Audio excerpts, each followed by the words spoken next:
여러분 안녕하십니까? 내외방송 뉴스입니다.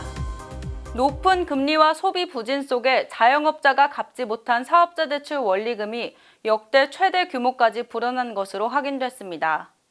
오늘 한국은행이 국회 행정안전위원회 양부남 의원에게 제출한 분기별 자영업자, 가계대출자 대출 현황 자료에 따르면 올해 1분기 말 자영업자의 전체 금융권 사업자 대출 연체액은 모두 10조 8천억 원으로 집계됐습니다. 2009년 관련 통계 작성 이래 가장 큰 연체 규모 기록이며 작년 4분기와 비교해 불과 3개월 만에 2조 4천억 원이나 뛰었습니다.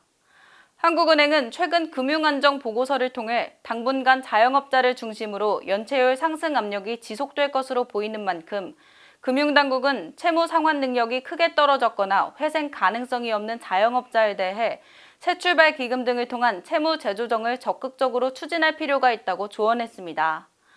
아울러 가계와 자영업자 차주의 재무 건전성 변화가 금융기관에 미치는 영향에 대한 모니터링도 강화해야 할 것이라고 경고했습니다.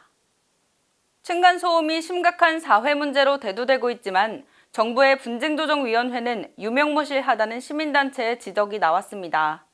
경제정의 실천 시민연합은 오늘 층간소음 분쟁조정위 운영 실태조사 결과에서 2014년부터 지난해까지 환경부 산하 지방환경분쟁조정위에서 다뤄진 층간소음 분쟁 사건은 신청 224건, 조정 194건으로 1년에 20건 안팎이었다고 밝혔습니다.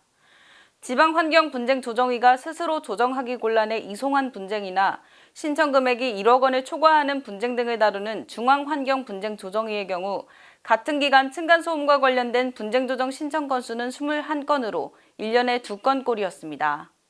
경실련은 환경부 산하 층간소음 이웃사회센터에 접수되는 층간소음 민원이 매해 3만 건에서 4만 건인데 실제 분쟁조정위에서 다뤄지는 사건은 극소수라며 분쟁조정위를 설치 운영한다고 홍보만 해놓고 유명무실하게 운영하는 것이라고 주장했습니다.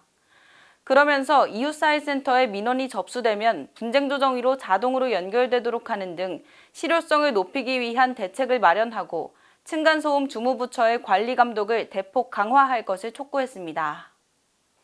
빠른 뉴스, 행복을 전하는 내외방송 이지현입니다.